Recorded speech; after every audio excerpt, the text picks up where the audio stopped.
अस्सलाम वालेकुम जी, मैं हूं ज़ियाब लोच। सामीन, ये जो 11 दिसंबर 2023 पीर का दिन गुजरा है, बड़ा ही ज़रखेज़, ख़बरों के हवाले से बड़ा ज़रखेज़ है। मेरे ख़्याल में कम अज़ कम 5 बड़ी पेशरफ़्त हुई हैं। ये वो पेशरफ़्त हैं जो सालों में होती हैं, बल्कि ऐसी देखिए ख़बर एक होती है news of the day, news of the week, news of the month और न्यूज़ ऑफ़ द ईयर्स। और कुछ खबरें तो ऐसी भी होती हैं जिन्हें न्यूज़ ऑफ़ द सेंचुरीज़ भी कहते हैं। बहरहाल आज बड़ी खबरें हैं, इन सब का एक ही व्लॉग में अहाता मुमकिन नहीं है। बहरहाल सबसे पहले तो मकबूजा कश्मीर के हवाले से जो सुप्रीम कोर्ट का फैसला है वो बहुत अहम है। इस हवाले से जो शख्स ये तमन्ना रखता है ना, ख्वाहिश रखता है कि वो करंट अफेयर से जनाब वाकफियत हो, तो उसको चाहिए कि कोई अच्छा सा व्लॉग जो कश्मीर के हवाले से फैसले पर है, उसके असरात क्या है, उसका पस मंज़र क्या है, उसका पेश मंज़र क्या है, वो लाजमी सुन ले। इस पर इंशाअल्लाह मैं भी गुफ्तगू करूँगा। और दूसरा, नवाज शरीफ की ताहयात नाअहली का जो केस था, वो इन्हें समझ नहीं आ रही थी कहाँ से पुटअप किया जाए, कहाँ से आगाज़ इसका किया जाए, और वो बाई चांस आगाज़ जनाब सुप्रीम कोर्ट ने किया है। बल्कि यूँ समझें कि जो नून लीग की ख्वाहिश थी उस पर अमल करते हुए जनाब उसका आगाज़ कर दिया गया है।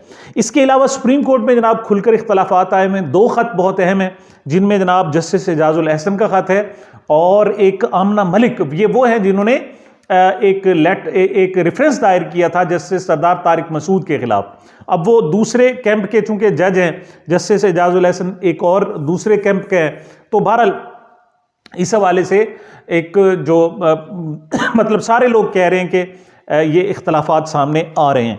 अच्छा, दूसरा, इमरान खान को रिलीफ भी मिला है, जिस पर मैं ऑलरेडी एक व्लॉग कर चुका हूं कि इससे ये हुआ है कि जो इंतखाबी निशान बल्ला है पीटीआई का, वो लेना बहुत मुश्किल होगा। या तो अब इलेक्शन रुकवाने पड़ेंगे, डिले करवाने पड़ेंगे जैसे जरदारी साहब ने कहा है, या फिर हमें उन्हें कोई चाल चलनी पड़ेगी। जो 8 फरवरी का है वो तो मक्कू ठप दिया गया है। इस हवाले से मैं एक व्लॉग कर चुका हूं। लेकिन अब जो मैंने गुफ्तगू करनी है वो साबिक सदर आसिफ जरदारी साहब के इंटरव्यू के हवाले से है। माफ कीजिएगा जी, ये सदर आसिफ जरदारी साहब ने, साबिक सदर आसिफ जरदारी साहब ने, ये तो अब बिलावल की तरह मेरे भी मुंह पर चढ़ गया है कि वो उन्हें प्रेसिडेंट सदर आसिफ जरदारी साहब कह रहे हैं, तो मैं भी। उसकी वजह एक है कि हमारे यहाँ जो सदर होता है उसको हम साबिक सदर कहते हैं, लेकिन अमेरिका में एक मरतबा जो सदर बन जाए वो फिर मिस्टर प्रेसिडेंट कहलाता रहता है। तो इस वक्त वो अपने वालिद मोहतरम को, बिलावल भुट्टो साहब जो कहते हैं ना जी सदर आसिफ जरदारी, तो वो 2 है। एक तो वो अमेरिका वाली बात, और अगर पाकिस्तान में नहीं है तो वो दूसरा पीपी जो है ना, triple four PPP, Pakistan peoples party parliamentarian, उसके जनाब वो सदर हैं। इस हवाले से भी उनको सदर कहते हैं, जैसे जनाब चेयरमैन कहते हैं, पार्टी का चेयरमैन उससे साफ ज़ाहिर समझा जाता है। तो उनका जो इंटरव्यू है वो भी बड़ा अहम है, आज न्यूज़ पर दिया मोहतरमा जनाब। अच्छा इंटरव्यू था एज ए होल। अगर आसमा शिराजी साहब को उन्होंने इंटरव्यू दिया और बड़ी बातें, मुझे ऐसे लगा कि आसिफ जरदारी साहब चाहते थे, उनके अंदर मौजूद था और वो निकालना चाहते थे, और ख़ास तौर पर फौरी तौर पर वो करना चाहते थे। देखिए हामिद मीर का जो पिछले दिनों हामिद मीर साहब ने इंटरव्यू किया, वो लगता है ऐसे वो ढीला ढाला और कुछ चीज़ें थी। ये प्लान था, और जैसे उल्टी होने को आ रही हो ना जी, उगलने को आ रहा हो, तो इस तरह सिचुएशन थी। और वो अगर आसिफ जरदारी साहब ये इंटरव्यू ना देते तो फट जाते, फिर कोई और मसला खड़ा हो जाता। मैंने कम से कम जनाब 24-25 पॉइंट उसके ऐसे जल्दी मैं आपको दोहरा देता हूं। पहली बात तो उन्होंने की है जी, कलेक्शन 8 से 10 दिन लेट होने से फर्क नहीं पड़ता, उन्होंने अप्रूवल दे दी है, और लगता है कहीं ना कहीं बात हो चुकी है 10, 15, 20 दिन, यानी अब राजा रियाज साहब की बात मानी जाएगी। आसिफ जरदारी साहब ये किसी और की बात नहीं, उन्होंने कहा था नहीं 15 फरवरी से 1 हफ्ता आगे या 1 हफ्ता पीछे, तो ये जो 8 फरवरी है अब 4 दिन आगे या 4 दिन पीछे, तो ये 4 की बजाय हफ्ता पीछे हो गया है। तो राजा रियाज साहब की बात तो अब मानी जानी चाहिए। एक तो जनाब ये है। दूसरा, इमरान खान के खिलाफ खुल के बुग़्ज़ निकाला है, टिका के बुग़्ज़ निकाला है, और उन्हें जाहिल कहा है, और भी बहुत कुछ कहा है। अब अगर यही ट्रोलिंग उसकी शुरू हो जाए आसिफ जरदारी साहब की, तो फिर ये रोएंगे, कहेंगे जी जनाब ये पीटीआई वाले बदतमीज़ हैं दूसरे लोग। तो खुद उन्होंने मतलब घटिया लफ्ज़ इसमें इस्तेमाल किए और एक नेशनल टीवी चैनल पर बैठकर किए हैं जनाब।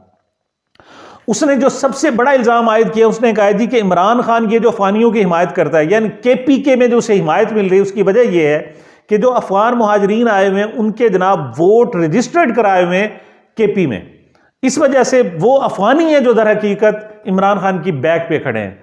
शुक्र है जनाब, पहले हम सुना करते थे वो सुना करते थे कि यहूदी खड़े हुए हैं, फिर हम सुना करते थे नहीं बरतानवी खड़े हुए हैं, फिर सुना करते थे नहीं अमरीकी खड़े हुए हैं। अब पता चला है कि ये अफगानी है जो इमरान खान साहब के पीछे खड़े हुए हैं। बहरहाल एक नई बात है, उन्होंने कहा जी लाडला यूं समझे कि आसिफ जरदारी साहब ने डिफेंड किया, एस्टैब्लिशमेंट को डिफेंड किया है, नवाज शरीफ साहब को डिफेंड किया है, और मुझे लगता है कि अपने बेटे बिलावल से भी वो डर गए हैं। उनको भी ऐसे जनाब बाप की तरह उन्होंने इसमें जनाब ट्रीट किया है। इमरान खान के खिलाफ खूब बुग़्ज़ निकाला है और टिका के उन्होंने कहा जी इलेक्शन, ये असल लाडला जो है, उन्होंने कहा जी ये जनाब वो है जो जेल में बैठा है, यानी इमरान खान है। उन्होंने कहा जी वो तो आप कहते थे कि इसको तो छिपकली से डरता है, तो उसने कहा ये तो 2 साल बाद जेल पूछती है, अभी कहाँ, अभी तो जनाब 2 साल पता ही नहीं चलेगा। मतलब प्लानिंग इनकी है। और इस पर मैं यही कहूँगा कि वल्लाहु खैरुल माकिरीन, मकरू व मकरुल्लाह वल्लाहु खैरुल माकिरीन। ये तो जरदारी साहब के मंसूबे हैं या अल्लाह ताला के मंसूबे हैं, ये तो देखा जाएगा। अब बड़ा इल्ज़ाम आयद किया जनाब, उन्होंने कहा जी कि जमाइमा जो उनकी साबिक बीवी हैं वो वीलॉगर्स को पैसे दे रही हैं, जिसकी वजह से सोशल मीडिया चल रहा है। अब यहाँ जनाब ये सूरत हाल आ गई भुट्टो केस की टाइमिंग के हवाले से। अब मेरा एक यहाँ से जो एक तासुर बनता है इंटरव्यू से, वो ये बनता है कि जनाब जरदारी साहब को मुकम्मल एहसास है, और ये जिस तरह नवाज शरीफ साहब का तयशुदा था ना कि काजी साहब आएंगे, वो चीफ जस्टिस बनेंगे, ये मामला होगा, हर चीज़ टाइमिंग के, वो ऐन मुताबिक उन्होंने कहा जी उससे पहले हम नहीं कर सकते। तो ऐसे लगता है कि खाली हाथ उन्होंने पीपल्स पार्टी को भी नहीं छोड़ा और उनके झोली में भी कुछ ना कुछ डालना है। तो वो कहते हैं जी बाई चांस हो गया कि इलेक्शन भी हो रहे हैं और भुट्टो केस की टाइमिंग भी आ गई है, अब मैं तो कह के नहीं आया था, अब उन्होंने शुरू कर दिया है, तो बहुत अच्छी बात है, बहरहाल अच्छी बात है।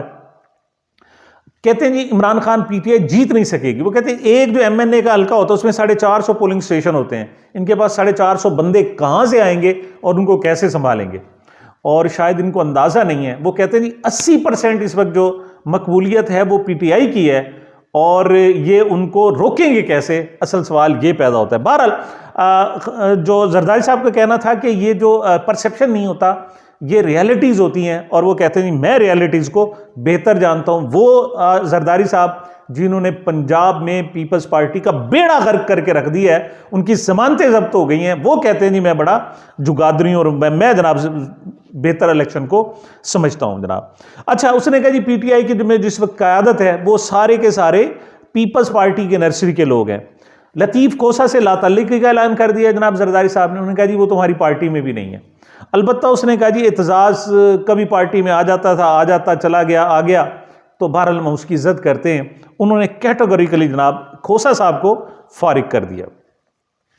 उसने कहा जी इस्टेब्लिशमेंट, ये मैं बिल्कुल वर्ड टू वर्ड नहीं बता रहा, उनका मफहूम बता रहा हूं कि एस्टेब्लिशमेंट और हम एक हैं, सीधी सी बात। हाँ, जो इमरान खान है वो हम में से नहीं है, वो ना एस्टेब्लिशमेंट में से है ना नून लीग में से, ना यानी हम एस्टेब्लिशमेंट नवाज शरीफ और पीपल्स पार्टी, यानी ये जो आप कहते हैं ना जी एक पेज जो आजकल चल रहा है, सेम पेज या लाडला चल रहा है, वो सिर्फ नवाज शरीफ लाडला नहीं है, हम भी लाडले हैं जनाब, ये कोई बात नहीं है। उसने कहा जी, और उसने कहा जी मैंने शहबाज शरीफ को साहब को वजीर आजम बनाया था, उनके पास तो अक्सर ये वोट ही नहीं थे, मैं एमक्यूएम को लेकर आया, उनको जनाब गवर्नरशिप दी और मैं उनको लेकर आया था और मैंने उनको बताया, वरना तो मैं इसको अपोजिशन लीडर नहीं बनाना चाहता था पहले।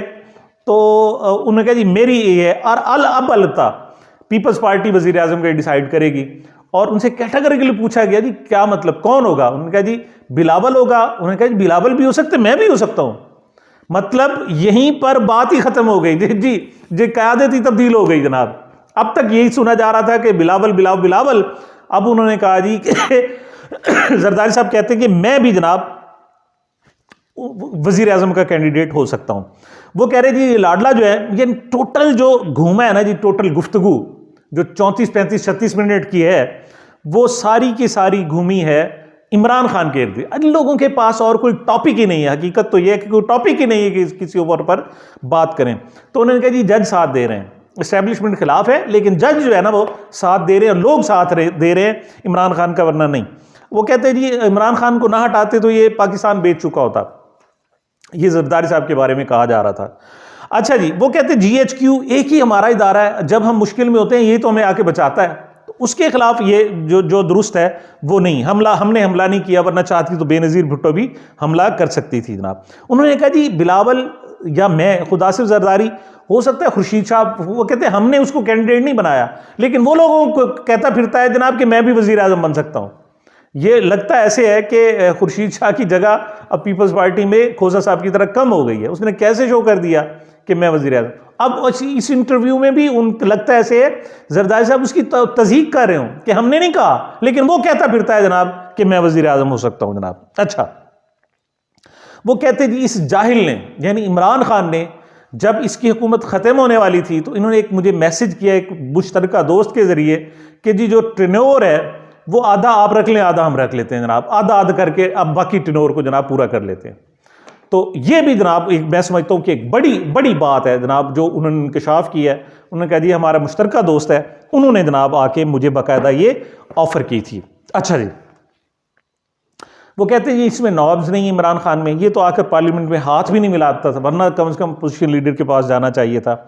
अगली बात जनाब उन्होंने की है, उसने कहा जी कि ये भी मुमकिन है कि आगे 2.5 साल के लिए हम जनाब कोई कर लें, फार्मूला बना लें कि 2.5 साल एक हुकूमत करे, 2.5 साल दूसरा करे। अब उन्होंने नाम नहीं लिया, लेकिन यानी नवाज शरीफ नून लीग 2.5 साल करे और 2.5 साल पीपल्स पार्टी करे, ये भी मुमकिन है। लेकिन उन्होंने कहा जी मेरा इरादा जो है वो अगले 10 साल का मंसूबा है कि कम से कम 10 साल हम सारे एस्टेब्लिशमेंट नून लीग और पीपल्स पार्टी हम मौजूद हो, तय हो जाए चीज़ें और उसके मुताबिक आगे लेकर चला जाए जनाब।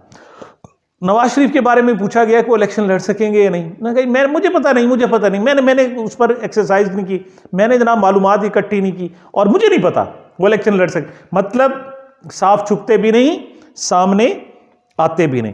बिलावल के बारे में जब पूछे उसने कहा ना भाई उसे तैरना आता है, मैं नहीं सिखा रहा उसे, सियासत से आती है, ये तैरना होता है सियासत, और तैराकी सिखाई नहीं जाती है तो बस आ जाती है।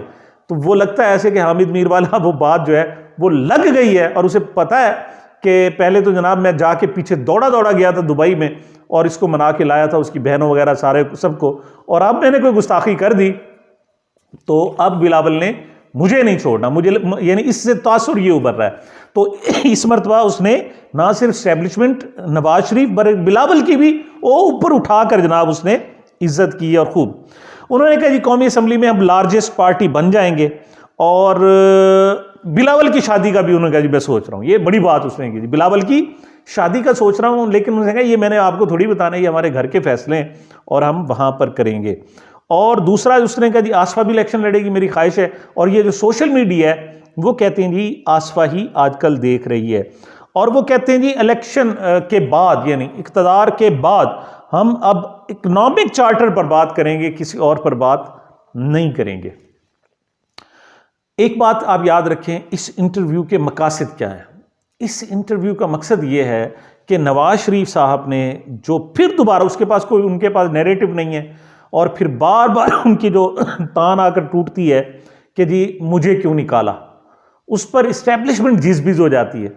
तो इन्होंने जनाब फौरी तौर पर उन्होंने कहा है जी, कल जो ही उन्होंने बयान दिया तो इन्होंने अपने आप को मुतबादिल के तौर पर पेश कर दिया। उन्होंने कहा बिलावल को तुम कहते हो बच्चा है तो कोई बात नहीं, मैं तो हाजिर हूँ, मैं तो जनाब यंगेस्ट ओल्डर्स में से यंगेस्ट हूँ, यानी बूढ़े लोगों में से मैं अभी 70 साल का नहीं हुआ और मैं यंगेस्ट हूँ, मैं हाजिर हूँ। उसको कबूल नहीं है तो मुझे जनाब एक मरतबा मेहरबानी करके आप चांस दें। तो पहले आपने चांस दिया था, उस वक्त मोहतरमा बेनज़ीर भुट्टो साहिबा की शहादत हुई थी, तो अब जनाब एक मरतबा फिर मुझे चांस दें और मैं जनाब यकीन दिलाता हूँ कि आपको मायूस हरगिज़ नहीं किया जाएगा।